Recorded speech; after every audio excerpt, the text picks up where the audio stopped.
सवाल है लो क्या है। जवाब है लो एक है। सवाल है हम यहाँ क्यों इकट्ठा हुए हैं। जवाब है हम यहाँ हमारे अनंत रचयिता का ध्यान एवं उनसे प्रार्थना करने के लिए इकट्ठा हुए हैं।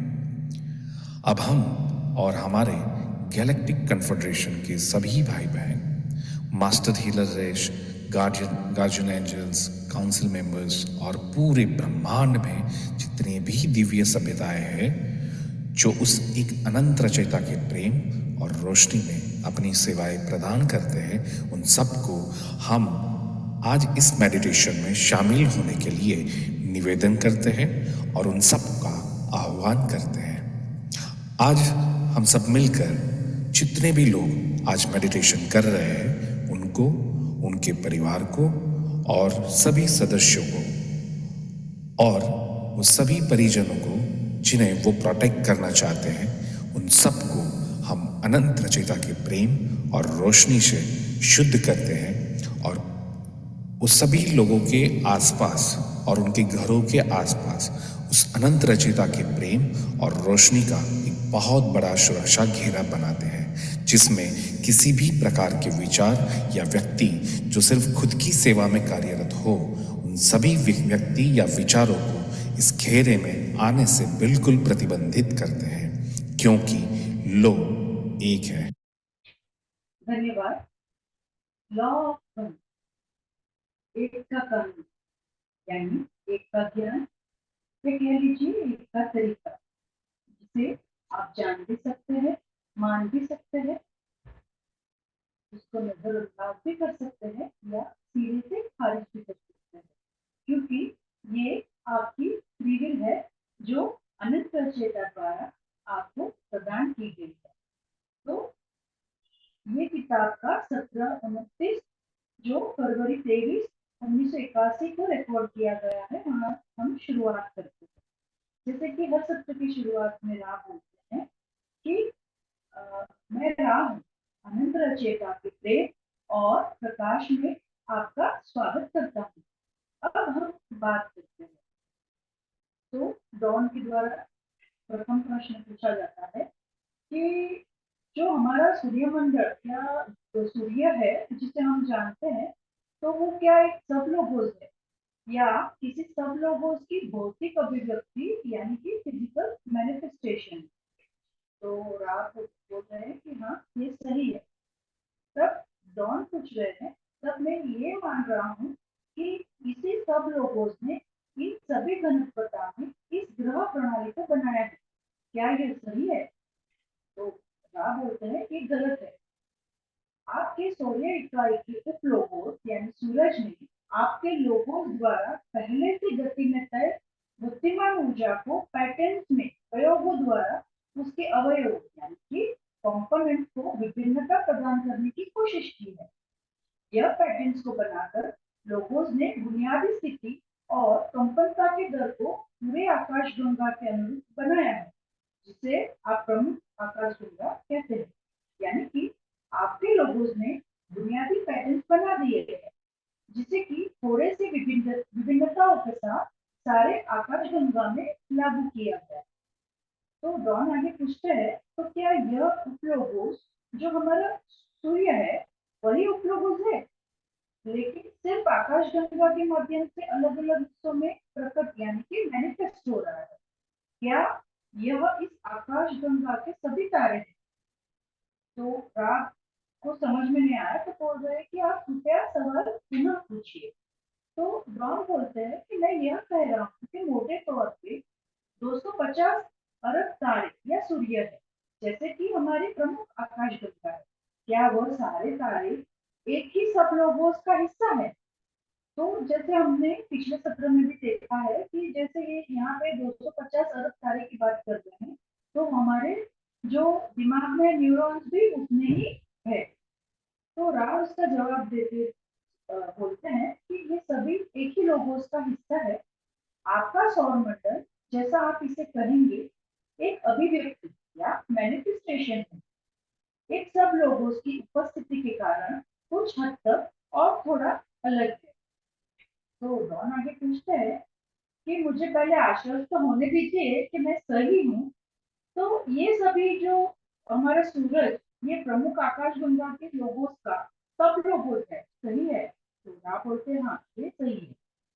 तो डॉन आगे पूछते हैं, क्या कोई सब लोगो है जो हमारे ध्रुव प्रणाली से पाए जाते हैं, जो हमारे सूर्य के लिए सब लोगो है? तो रा बोलते हैं कि हाँ, ये सही है। डॉन आगे पूछते हैं, क्या आप मुझे उनमें से किसी एक का उदाहरण देंगे जिससे मैं सब सब लोगों का हूँ? तो रा बोलते हैं, उदाहरण आपका मन, शरीर, आत्मा, परिचय, यानी कि आप खुद सब सब लोगों हैं। डॉन आगे पूछते हैं कि इस धरती पर जो भी चीज बनी हुई है, वो क्या किसी भी प्रकार से सब या सब सब लोगों होगा? क्या यह सही है? तो आप बोलते हैं, यह किसी भी अवलोकन की सीमा तक सही है, क्योंकि सारी रचनाएं जीवित है, यानी जो पेड़ पौधे जो हमारे धरती पे वो सब भी जीवित है।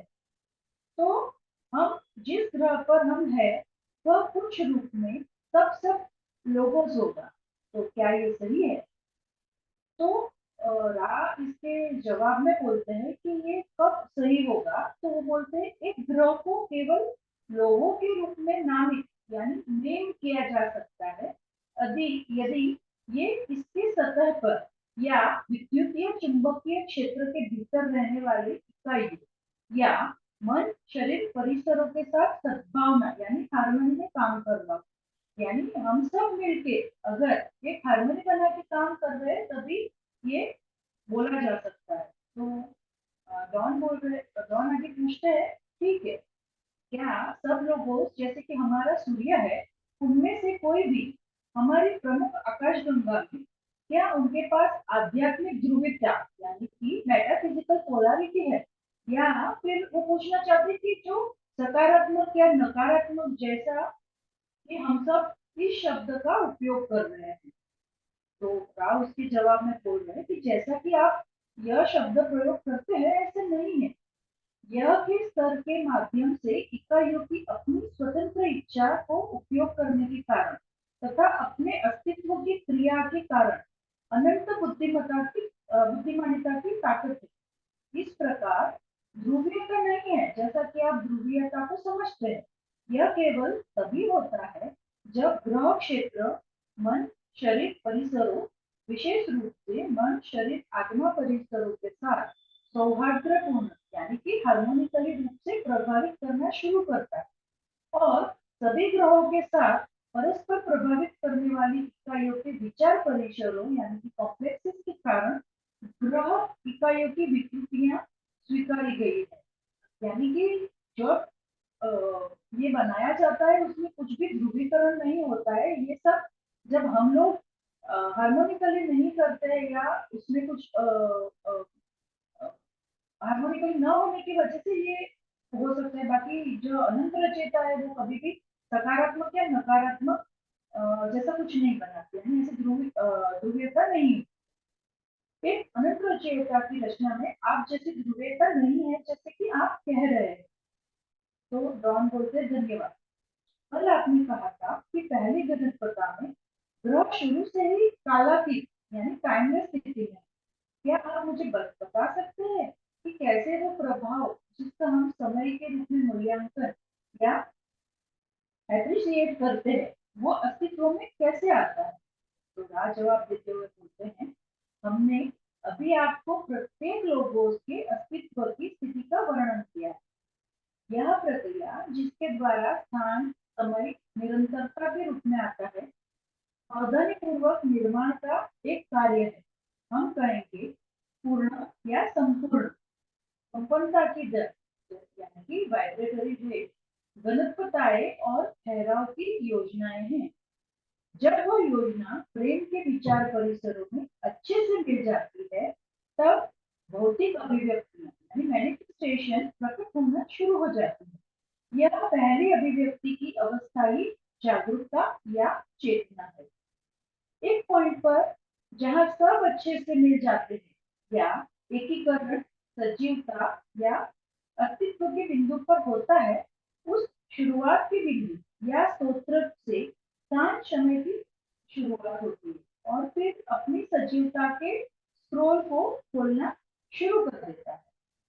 तो डॉन आगे पूछते हैं, जब प्रेम कंपन का पैदा करता है तो मैं मानता हूँ कि प्रेम फोटोन बनाने के उद्देश्य से स्थान समय के भीतर कंपन का पैदा करता है। क्या ये सही है? यानी वो पूछ रहे हैं कि मेरा जो स्टेटमेंट है वो क्या सही है? तो आप बोलते हैं कि हाँ, ये अनिवार्य रूप से सही है, यानी ऐसा ही है।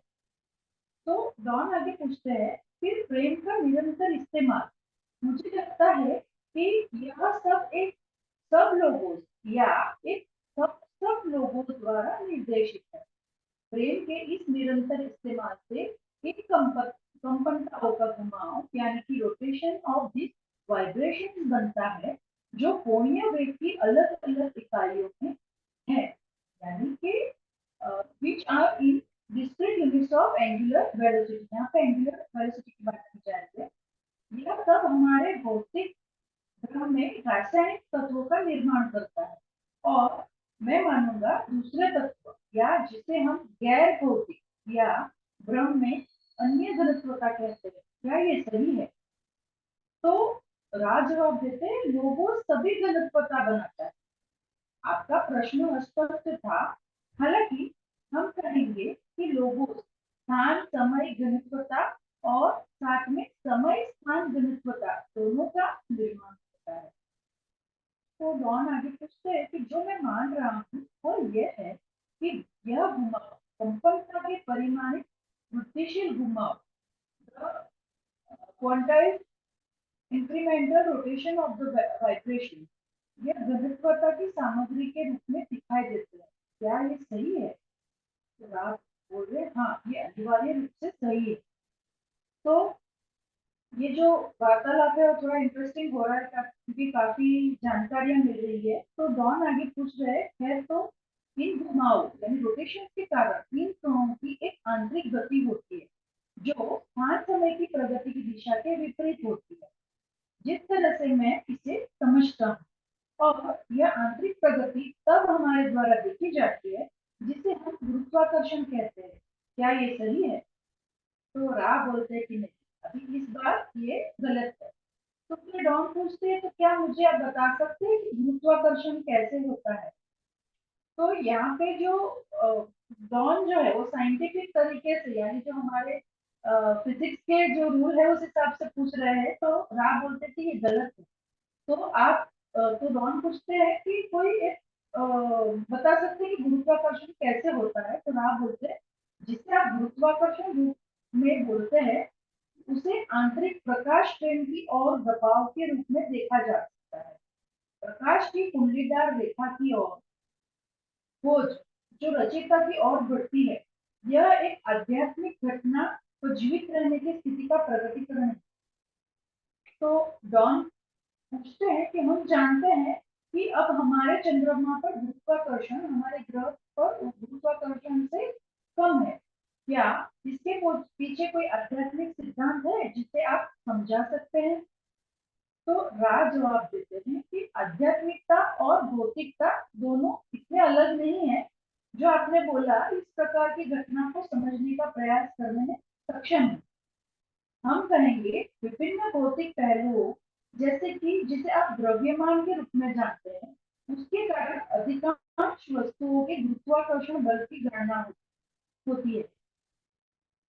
हालांकि हमने महसूस किया कि गुरुत्वाकर्षण के समरूपी और समान रूप से यानी कि कॉरस्पॉन्डिंग एंड इक्वली महत्वपूर्ण आध्यात्मिक प्रवृत्ति को इंगित यानी इंडिकेट करना आवश्यक था। तो ये जो है वो जो फिजिक्स जो बोलते हैं उसके जो अनुसार जो गुरुत्वाकर्षण है और जो आध्यात्मिकता की वजह से जो गुरुत्वाकर्षण है वो दोनों बहुत अलग नहीं है, लेकिन किस तरह से है वो यहाँ पे वो इंडिकेट करना चाह रहे हैं। तो आप कह सकते हैं कि कभी कभी मुझे पकड़ जमाने में यानी समझने में कठिनाई होती है। उनको थोड़ा लगा कि नहीं समझ में आ रहा है कि मैं जिस आध्यात्मिक सिद्धांतों की तलाश करने की कोशिश कर रहा हूँ वो हमारे भौतिक माया के पीछे है। क्या आप मुझे एक उदाहरण से बता सकते हैं कि कि शुक्र ग्रह की सतह पर तीसरे घनत्व की स्थिति में गुरुत्वाकर्षण की कितनी मात्रा है? क्या यह पृथ्वी से ज्यादा या कम होगा? यानी ये शुक्र ग्रह के गुरुत्वाकर्षण के बारे में पूछ रहे हैं। तो रा बोलते हैं गुरुत्वाकर्षण ये आकर्षक बल है जिसका हम इस तरह वर्णन कर सकते हैं कि रचयिता की ओर दबाव डालने वाली बाहरी शक्ति है। यह आध्यात्मिक रूप से उस इकाई पर अधिक होता है जिसे आप शुक्र ग्रह कहते हैं, जो कि उसके रचयिता की खोज में अधिक सफलता के कारण है। यानी ये जो बताना चाहते हैं शुक्र ग्रह पर जो गुरुत्वाकर्षण है वो ज्यादा है, उसका उसका जो कारण है कि वो आध्यात्मिक तौर पे हमसे आगे है, जिसकी वजह से ये ज्यादा है, जबकि वो भी तीसरे घनत्वता का ही ग्रह है। यह पॉइंट केवल तभी महत्वपूर्ण हो जाता है जब आप इस बात पर विचार करते हैं कि जब इसकी अनंतता में सारी रचना पर्याप्त प्रकृति के एक आध्यात्मिक गुरुत्वाकर्षण द्रव्यमान यानी मार्स तक पहुंच गई है, तो पूरी रचना असीम रूप से एक दूसरे में मिल जाती है। प्रकाश अपने स्रोत की तलाश और खोज करता है और इस प्रकार रचना को समाप्त कर देता है और एक नई रचना की शुरुआत करता है। जितना आप ब्लैक होल पर विचार करते हैं, जैसा कि आप इसे कहते हैं शून्य बिंदु यानी कि 0 पॉइंट पर अनंत रूप से बड़े द्रव्यमान की स्थितियों के साथ जहां कोई प्रकाश नहीं देखा जा सकता है, यानी कि ये अवशोषित यानी एब्सॉर्ब हो जाता है। तो आगे डॉन पूछते हैं, तो तब ब्लैक होल एक बिंदु होगा। क्या मैं ये कहने में सही हूँ कि यह एक ऐसा बिंदु होगा जिस पर पर्यावरण सामग्री यानी कि एनवायरमेंटल मटेरियल की जो एकता या रचयिता के साथ एकजुट में सफल हुई?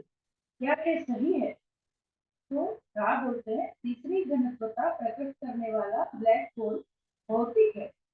इस आध्यात्मिक यानी स्पिरिचुअल या मेटाफिजिकल अवस्था की जटिल अभिव्यक्ति है, यह सही है। तो जो हम यहाँ पे रीडिंग है यहाँ पे थोड़ा रोक के इसमें क्या कहना चाहते हैं उसके बारे में थोड़ा समझ लेते हैं।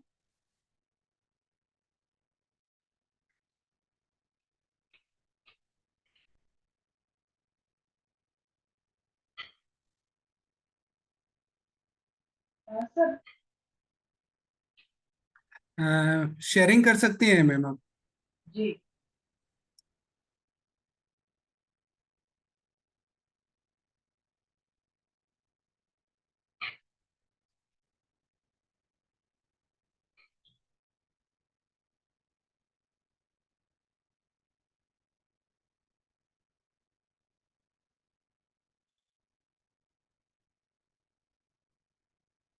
तो जैसा कि हमने पिछले सत्रों में देखा था, ये ब्रह्मांड की रचना अनंत रचयिता की सोच एक मिनट,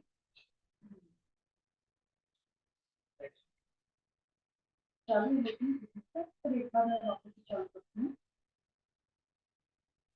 ये आगे बढ़ रहा है, तो क्लिक के बाद जाना नहीं चाह रहा है, ऑलरेडी आगे जा रहा है, इतना ही होने के बाद आगे भी जाना चाहिए।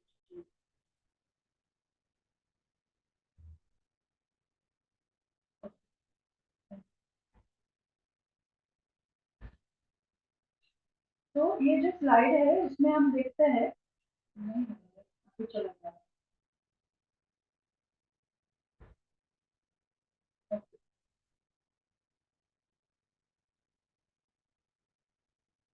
उसके अंदर आपने टाइमर नहीं लगा, नहीं हो रहा, डायरेक्ट इस पे आ रहा है। आगे बढ़ जाइए, आगे बढ़ जाइए। एक मिनट, ये थोड़ा सा एडिटिंग कर लीजिएगा।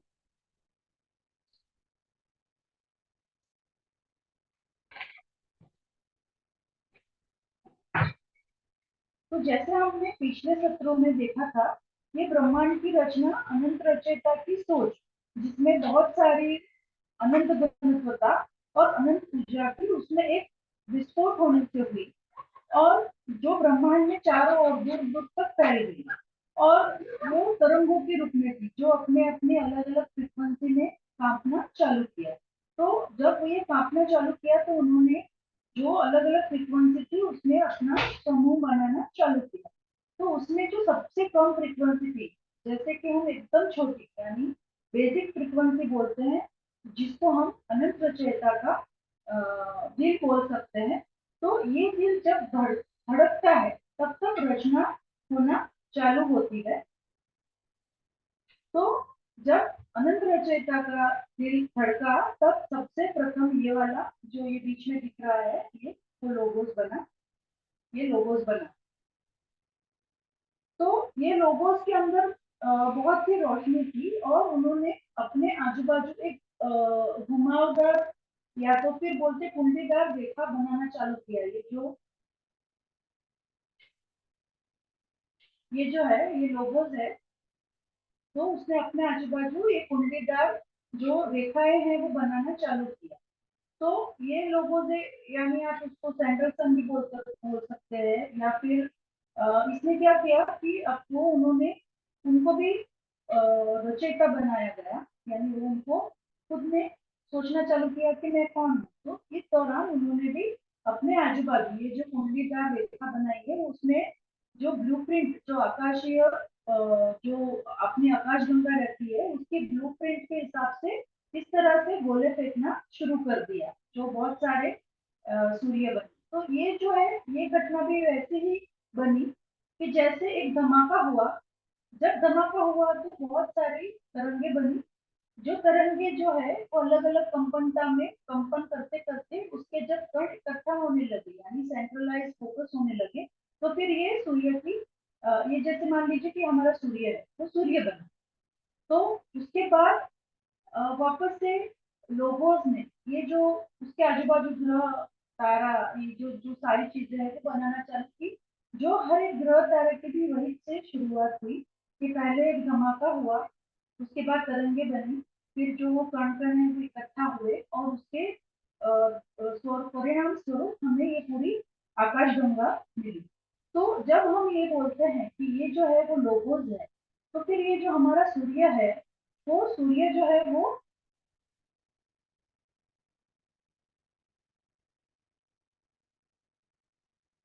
ये जो सूर्य है वो हमारा सब लोगों है। और जो ये प्लेनेट है वो सब लोगों हम बोल सकते हैं, यानी कि पृथ्वी के ऊपर की सारी चीजें जिसे हम सब लोगों बोल सकते हैं। तो जैसे हमने देखा कि जैसे धमाका होता है तो ये जो तरंगे बनती है वो अलग अलग फ्रीक्वेंसी यानी कंपनता में कांप रही होती है और फिर वो अंदर की तरफ इकट्ठा होना चालू करती है। तब सूर्य की रोशनी जो दरअसल लोगोस का प्यार है वो उसको मिलना शुरू होता है। यानी ये जो है जैसे मान लीजिए कि ये जो है वो हमारी अर्थ है जो अभी थर्ड डायमेंशन में है।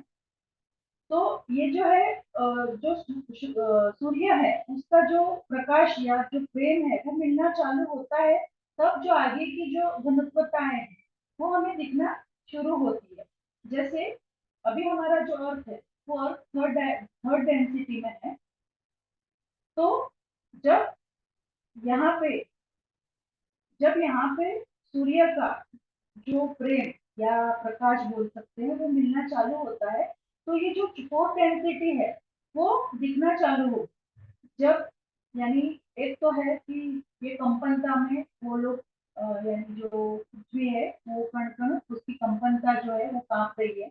और फोर्थ डेंसिटी जो है वो ऑलरेडी यानी जो तो पर्सन है कि अभी युग परिवर्तन होने वाला है फोर डायमेंशन आने वाला है वो आना नहीं है वो ऑलरेडी यहाँ पे है लेकिन हमें दिखता नहीं। तो वो कब दिखेगा कि जब जो जो सेंट्रल सन है वहां से हमारे सूर्य को यानी ये सूर्य को फ्रेम मिलता है प्रकाश मिलता है। वो प्रकाश जब हम यहाँ पे अर्थ को मिलता है और वो जो कंपनता चालू है फोर्थ डेंसिटी की वो और ये जो फ्रेम और प्रकाश है वो मिलेंगे तब ये फोर्थ डेंसिटी अंदर की तरफ यानी खिंचाव चालू होता है। जैसे हमने देखा कि जो तरंगे होती है उसके अंदर की तरफ खिंचाव चालू होने से ये सारे ग्रह नक्षत्र बने। तो उसके सेम ये जो डेंसिटी है वो खिंचाव महसूस करती है। और ये फोर्थ डेंसिटी अभी जो है थर्ड डेंसिटी में है तो जैसे ये एरोज है तो अंदर की तरफ खिंचाव होने से फोर्थ डेंसिटी आने लगता है। और ऐसा नहीं है कि फिफ्थ डेंसिटी है आएगी कुछ अलग से बड़ी, वो भी अस्तित्व में है बट वो उसके जब फ्रीक्वेंसी और जो लव और लाइट जो मिलेगा, जब प्रेम और प्रकाश मिलेगा, तब वो आएगी। तो इस तरह से आगे ये हमको दिखाई देती है। यानी कि जो लोगोस है, वो लोगोस इस तरह से घनत्वता के निर्माण में कार्य करते हैं।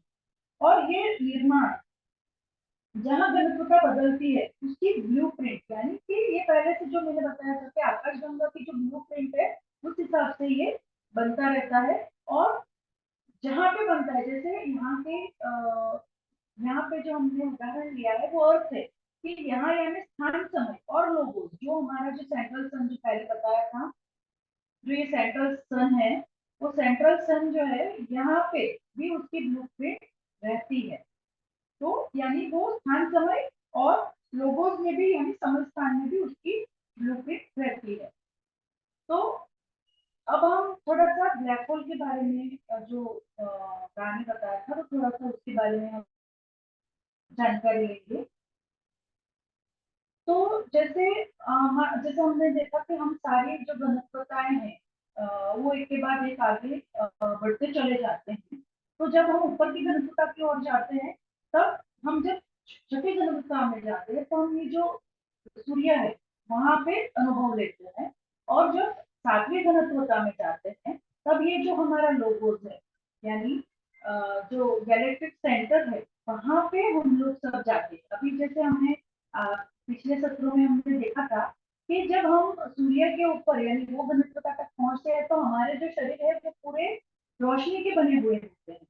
और जब हम ये लोगों तक पहुंचते हैं, तो हमारे सारे जो अनुभव है वो यहाँ पे हमने पूरे खत्म हो चुके हैं, यानी हमने वो कंप्लीट कर ली है। जितने अनुभव लेने थे हमने ले लिए होते हैं, तब जाके हम लोग ये जो लोगोस है, ये गैलेक्टिक सेंटर है, वहां पे हम चले जाते हैं। और उसके बाद की जो डेंसिटी है वो ब्लैक होल में जैसे हमको मिलती है। तो यहाँ पे ब्लैक होल क्या होता है उसके बारे में छोटा सा एक ये चित्र को आप देखिए। तो ये यहाँ पे जो दिख रहा है, ये जो है वो ब्लैक होल है, और ये जो है वो व्हाइट होल है। और इसका जो बीच का जो ये आपको ये दिख रहा है, जो दोनों को जोड़ता है, उसको पॉइंट ऑफ सिंगुलरिटी बोलते हैं। तो ये जो है, जैसे ही ये लोगोस में, जैसे हमने पहले देखा, ये जो लोगोस है, ये लोगोस में जब हम चले जाते हैं, तो उसके बाद हमारे तो पूरा जो भी शरीर है वो पूरा अ, पूरा प्रकाश का है। और ये जो ब्लैक होल है, वो ब्लैक होल ये सारे जो प्रकाश है उसका यहाँ पे खींच लेता है। यानी हम जो पूरा हमारा लोगोस है वो ब्लैक होल की तरफ गति करता है, आकर्षित होता है।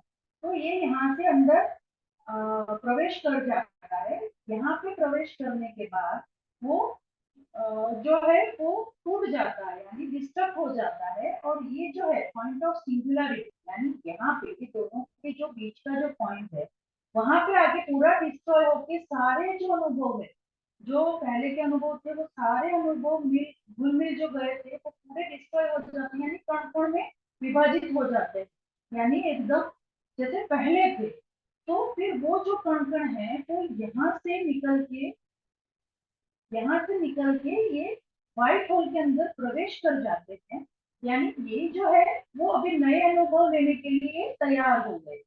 जो हमारे सारे अनुभव है वो घुल मिल के पूरे कण कण होके वापस ये जो व्हाइट होल है वहां पे आके, ये जो रास्ता दिख रहा है, यहाँ से वो आगे नए अनुभव लेने के लिए तैयार हो जाता है। तो वो कैसे होता है, उसके लिए भी छोटी सी ये छोटा सा एक चित्र है, उस पर थोड़ा सा आप ध्यान दीजिए। वैसे काफी बार आप बोलते हैं कि ये जो सारा है, यानी जो आकाशगंगा में जो हो रहा है और हमारे मस्तिष्क में भी जो हो रहा है, उसका काफी सिमिलरिटी यहाँ पे हम काफी बार देखते हैं। तो ये भी थोड़ा सा ऐसा ही है, हमारा जो ह्यूमन मस्तिष्क यानी दिमाग है मनुष्य का, उस हिसाब से ये दिख रहा है। यहाँ पे आप देख सकते हो कि यहाँ पे ब्लैक होल लिखा हुआ है, यहाँ पे व्हाइट होल लिखा हुआ है, और ये है यूनिवर्सल होलोग्राम को आपने देखा है। तो ये जो है छोटे छोटे जो आपको बिंदु दिख रहे हैं, ये जो सारे हैं वो आकाश गंगाएं, वो आकाश गंगाएं जैसे यहाँ से, जैसे अभी हमने बताया कि व्हाइट होल से वो नए अनुभव लेने के लिए रेडी होती है। है। तो मान लो कि ये जो है आकाशगंगा, वो यहाँ से अपना जो भी अनुभव लेते उनको जो है ब्लैक होल की तरफ वो आकर्षित होती है। तो ये यहाँ से घूम कर यहाँ पे आ जाते हैं, ब्लैक होल के अंदर एंटर कर जाते हैं, और वहां पे एंटर करने के बाद वो सारे अनुभव घुल मिल के वो पूरा डिस्ट्रॉय होके कण कण में ये जो जगह है जो हमने अभी बताया था वहां पे पूरा कण-कण हो जाते हैं और वापस से ये वाइट हो जाते हैं। यानी अभी ये जो सारी जो रचनाएं हैं, ये जो आकाशगंगा है, या तो यहाँ से ऐसे जाके यहाँ आएगी या फिर यहाँ से जाके ऐसे आएगी। तो ये जो सारा है इसी को बोलते हैं युग परिवर्तन। युग परिवर्तन की घटनाएं इसी वजह से होती है ताकि ये जो पूरा चक्र है वो इस तरह से चलता है। तो जैसे ये यहाँ पे लिखा हुआ है यूनिवर्सल होलोग्राम, तो इसका जो ये है कि ये जो हम देख रहे हैं, जैसे अभी हम लोग बात कर रहे हैं, तो लग रहा है कि ये सारी रियलिटी यानी रियल है, बट सही मायनों में देखने जाओ तो ये सारी सिर्फ चित्र है। जैसे एक बच्चा एक अपनी कॉपी में या फिर ड्राइंग बुक में चित्र बनाता है, उस हिसाब से चित्र है, ये खाली होलोग्राम है। तो बस तो यही थोड़ा ये जो डायग्राम था उससे युग परिवर्तन थोड़ा सा हमने समझा। तो मुझे लगता है कि आज के लिए इतना काफी रहेगा। तो बाकी का जो सेशन है वो हम कल जारी रखेंगे। तब तक हम आपको अनंत रचयिता की प्रेम, रोशनी, शक्ति और शांति के घेरे में छोड़ के जाते हैं। आज में मेरे दोस्तों, आज में वासी। थैंक यू मैम, बहुत अच्छा।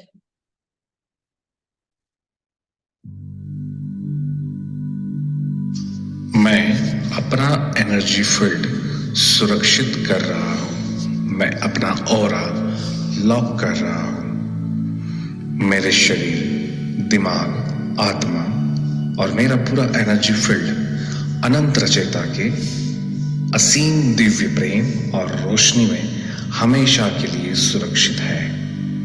अनंत रचयिता के असीम प्रेम और अनंत रोशनी से बना हुआ मजबूत सुनहरा कवच, जिसमें अनंत ब्रह्मांडों की शक्तियां समाहित है, ऐसा कवच मैंने धारण कर लिया है। ये सुनहरे सुरक्षा कवच के माध्यम से मेरे घर के तमाम सदस्य और मेरा घर संपूर्ण रूप से सुरक्षित है।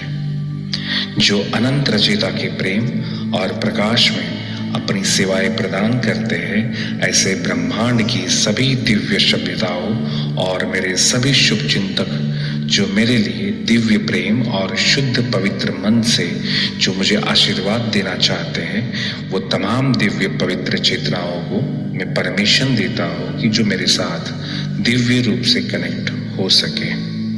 बाकी तमाम प्रकार की वस्तु, विचार, व्यक्ति जो खुद की सेवा में ही कार्यरत हो, ऐसे अपवित्र भावनाओं से मेरे एनर्जी फील्ड में आना चाहे, उन तमाम एंटिटी या विचारों के उन रूपों को मैं प्रतिबंधित करता हूँ, क्योंकि ये मेरी फ्री विल है और यही अनंत रचयिता के एक का कानून है।